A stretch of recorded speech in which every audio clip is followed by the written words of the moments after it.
there is a story you already know. Even if you've never opened a Bible, never sat in a church pew, never heard the words read aloud, you know it. It lives somewhere in the back of your mind, passed down through paintings, children's books, films, and half-remembered Sunday school lessons.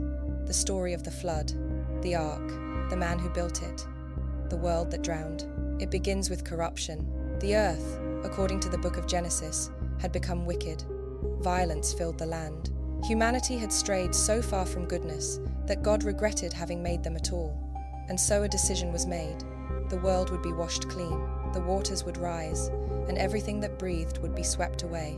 But there was one man who found favor. His name was Noah. He was righteous, the text says, blameless among his generation. And so God came to him with a warning and a command. Build an ark, make it from gopher wood, coat it with pitch inside and out. Make it 300 cubits long, 50 cubits wide, 30 cubits high. Divide it into rooms, build a roof, add a door in the side, and then gather them. 2 of every living creature, male and female, birds of the air, animals of the land, creatures that crawl. Bring them into the ark. Bring food enough to sustain them. Bring your wife, your sons' wives. Because the flood is coming, the story unfolds with a terrible simplicity. The rains begin. The fountains of the deep burst open. Water pours from the sky and rises from beneath the earth. It covers the hills. It covers the mountains. Every living thing outside the ark perishes. The waters prevail upon the earth for 150 days. And then, slowly, the world begins to emerge again. The ark comes to rest on the mountains of Ararat. Noah sends out a raven. It does not return. He sends out a dove. It comes back. He waits. He sends the dove again. This time it returns with an olive branch in its beak. He waits once more. The third time, the dove does not come back. The earth is dry. Noah and his family step out onto a world scrubbed clean. They build an altar. They offer sacrifices. And God makes a covenant. Never again will the waters rise to destroy all life. As a sign of this promise, God sets a rainbow in the clouds. It will appear after every storm, a reminder that the flood will not return. This is the story as it is remembered. A tale of judgment and mercy, destruction and rebirth, the end of one world and the fragile beginning of another. It feels ancient. It feels singular. It feels like the kind of story that could only belong to one people, one tradition, one sacred text. But it does not. In Mesopotamia, there is a flood. In Greece, there is a flood. In India, in China, in Australia, in the Americas, there are floods. Not metaphorical floods, not vague references to water and chaos, but floods with arks, floods with chosen survivors, floods with birds sent out to find dry land, floods that end the old world and begin the new. The details shift. The names change. The gods who send the waters have different faces, different motives, but the structure remains. A warning, a vessel, a rising tide, a remnant saved, a world reborn. Some of these stories were written down long before the Bible was compiled. Some were told in cultures that had no contact with ancient Israel, no knowledge of Genesis, no reason to borrow or imitate. And yet the pattern repeats, which raises a question that cannot be ignored. If this story belongs to Noah, why does it also belong to Utnapishtim, to Deucalion, to Manu, to countless others whose names we no longer remember? Chapter 2. The oldest echoes. The story is older than the Bible. Long before Genesis was written, before the Hebrew scribes set stylus to clay or ink to parchment, the flood was already being told. Not in Jerusalem, not in the hill country of Judea, but in the river valleys of Mesopotamia, where the Tigris and Euphrates met the earth, where cities rose from mud, brick, and reeds, where the first written words were pressed into wet clay. In one of those cities, in the ruins of what was once the great library of Ashurbanipal, archaeologists in the 19th century unearthed a series of tablets. The language was Akkadian. The script was cuneiform. The text was older than any version of the biblical flood by nearly 1,000 years. It was called the Epic of Gilgamesh, and in it, there was a flood. The hero of this older story was not named Noah. His name was Utnapishtim. He lived in the city of Shurupak, on the banks of the Euphrates. And one night, the god Ea came to him in a dream with a warning. The gods had grown weary of humanity. The noise of men and women had become unbearable. The divine council had decided to send a flood to wipe them from the earth. But Ea took pity on Utnapishtim. He gave him instructions. Tear down your house, he said. Build a boat. Abandon your possessions. Save your life. Bring aboard the seed of all living things. The boat must be square. It must be sealed with bitumen. It must have 6 decks and 7 compartments. Utnapishtim obeyed. He built the vessel. He loaded it with his family, his craftsmen, and animals of every kind. The rains began. The storm raged for 6 days and 7 nights. The waters rose and covered the land. Every living thing outside the boat perished. On the 7th day, the flood subsided. The boat came to rest on a mountain. Utnapishtim opened a window and sent out a dove. It found no place to land and returned. He sent out a swallow. It also returned. Finally, he sent out a raven. The raven did not come back. The world had emerged again. Utnapishtim stepped out, built an altar, and made an offering to the gods. They smelled the incense and gathered around it like flies, the text says, and they made a vow, never again would the flood be sent. The structure is unmistakable. A divine warning, a chosen man, a vessel built to exact specifications, animals gathered in pairs, a catastrophic flood, a mountain, birds sent to scout for land, a sacrifice, a covenant. This is not simply a similar story, it is the same story, told centuries earlier, in a different tongue, under different stars. But Gilgamesh is not the only one. There is another Mesopotamian text, even older, called the Atrahasis. Written around 1800 BCE, it tells the same flood, with the same structure, and the same hero under yet another name. In this version, the gods send the deluge because humanity has grown too numerous and too loud. The survivor builds a boat, saves his family and the animals, and emerges to find the earth reborn. The pattern repeats, and it does not stop in Mesopotamia. In ancient Greece, there was a flood sent by Zeus to cleanse the world of the Bronze Age race.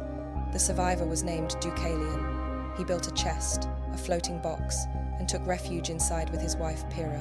When the waters receded, they landed on Mount Parnassus and repopulated the earth by casting stones over their shoulders, which became men and women. In India, the Matsya Purana tells of a great flood sent to destroy the world at the end of an age. A man named Manu was warned by a fish, an avatar of the god Vishnu. Manu built a boat, gathered seeds and animals, and rode out the deluge. When the waters fell, he alone remained to begin the world again. In the Americas, far from the rivers of Mesopotamia and the temples of India, flood myths appear among the Aztec, the Maya, the Inca, and dozens of other cultures. Among the Hopi, the people were warned of rising waters and took refuge in hollow reeds. Among the Ojibwe, a man named Nanabozho survived on a raft and sent birds to find land. The names change, the gods change. The boats are different, but the architecture of the story does not shift. There is always a warning, always a chosen survivor, always a vessel, always the rising of the waters, always the destruction of the old world, always the emergence of the new. Some folklorists have called this a mythic archetype, a narrative pattern so deeply rooted in human consciousness that it appears independently across cultures and centuries. Others suggest these stories share a common ancestor, an older flood myth now lost, from which all others descend. But there is another possibility. Perhaps these stories do not reflect each other. Perhaps they reflect something else, something older than language, older than cities, a memory not of myth, but of water. The flood was not about water, not entirely, not at its core. For the people who first told these stories, the rising waters were never just rain and rivers spilling over their banks. They were something else, something larger, a force that swept away not just homes and livestock, but entire ways of being. The flood was the end of time itself. And then, after the waters fell, time began again. In the ancient world, many cultures did not see time as we do now. It was not a line stretching endlessly forward. It was a wheel, a cycle, birth, growth, decay, death, and rebirth. Seasons turned, generations came and went, kingdoms rose and fell. The world itself, some believed, was born, aged, and died, only to be created anew. The flood was the moment between one age and the next. In Hindu cosmology, the universe moves through vast cycles called yugas.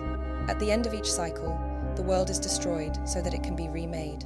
Sometimes this destruction comes as fire, sometimes as flood. The waters do not punish. They cleanse. They prepare the ground for what comes next. In Mesopotamian thought, the gods created humanity to serve them, to work the fields and tend the temples. But humans grew loud, restless, uncontrollable. The noise of their existence became unbearable to the divine. And so the flood was sent not out of anger, but out of necessity. The old order had failed. A new order was required. The flood, in this sense, was a cosmic reset. It allowed the world to return to its beginning, to a state of purity and potential. The survivor, whether Noah or Utnapishtim or Manu, was not simply lucky. He was chosen. He carried forward the seed of the old world into the new. He was the link between what was lost and what could still be saved. This was not metaphor to the people who told these stories. It was coherent. It was real. They lived close to water. Rivers defined their lives. The Tigris and Euphrates flooded every year, depositing silt that made the land fertile. The Nile rose and fell with the seasons. The monsoons came, sometimes gently, sometimes with terrible force. Water gave life. Water could also take it away, and sometimes it did. Archaeologists have found evidence of catastrophic floods in ancient Mesopotamia, layers of sediment, thick and sudden, buried beneath the ruins of Ur, Shuruppak, and other early cities. These were not ordinary floods. They were events that destroyed entire settlements, that erased whole generations from memory. It's possible that the flood myths grew from these events, a real disaster, experienced by real people, remembered and retold until it became something more than history, until it became myth, until it became a way to understand not just what had happened, but why. Why the waters rose, why some survived and others did not, why the world continued after everything had been swept away. The flood gave ancient peoples a framework for catastrophe. It explained why suffering comes without warning, why the innocent die alongside the guilty, why survival is never guaranteed, no matter how righteous you are, no matter how carefully you live. The flood was a reminder of humanity's place in the world, small, fragile, dependent on forces far beyond control. But the flood also offered hope, because the story does not end with destruction. It ends with emergence, with dry land and new growth, with a covenant, a promise, a rainbow in the sky. The flood proved that even after total collapse, life could return, the world could be rebuilt, time could begin again. This is what the story did for people. It did not comfort them with lies. It did not promise that disaster would never come. Instead, it acknowledged the terrible truth that disaster will always come, that the waters will rise, that the world we know will end. But it also said this: when the waters fall, there will be someone left to remember. For ancient peoples, the flood was not a tale of divine wrath or moral judgment, though it could be read that way. At its deepest level, it was a story about survival, about endurance, about the human need to believe that even when everything is lost, something can still be saved. The ark was not just a boat, it was a vessel of memory, a container for what mattered. Seeds and animals, yes, but also knowledge, stories, the names of the dead, the hope of the living. And when the door opened and the survivors stepped out onto the wet earth, they carried all of it with them. The flood myths may reflect real events. They may preserve the memory of rising seas at the end of the last ice age, when coastlines drowned and entire landscapes vanished beneath the waves. They may echo local disasters, river floods, tsunamis, storms that wiped out communities and left only scattered survivors to tell the tale. Or they may reflect something even older, a fear that lives in every human heart, the fear of being swept away, the fear of losing everything, the fear that the world, as we know it, could end at any moment, and the quiet, stubborn hope that even if it does, we will find a way to go on. We return now to where we began, to the ark on the water, to the dove with the olive branch, to the man who stepped out onto a world made new. We know the story. We have always known it, but now we know something else. We know it is not one story, but many. The biblical flood is a thread in a much older tapestry, a single voice in a chorus that has been singing for thousands of years. The names are different, the gods are different, the languages have changed and changed again, but the song remains the same: a warning, a vessel, a flood, a survivor, a world reborn. This pattern did not emerge by accident. It was not borrowed or stolen or copied from one culture to the next, though influence certainly traveled along trade routes and conquest roads. It emerged because it answered something, because it gave form to a feeling that lived in the bones of every person who heard it. The fear of being swept away, the hope of holding on, the need to believe that even when everything ends, something will survive. The flood myth endured because it was useful, not in the way we think of usefulness now. It did not teach people how to build better boats or predict the weather. It did something deeper. It gave them a way to carry catastrophe, a way to hold the unbearable weight of loss and still move forward, a way to say, this has happened before, and we are still here. Because trauma, when it is too large to speak, becomes story, and story, when it is told long enough, becomes sacred.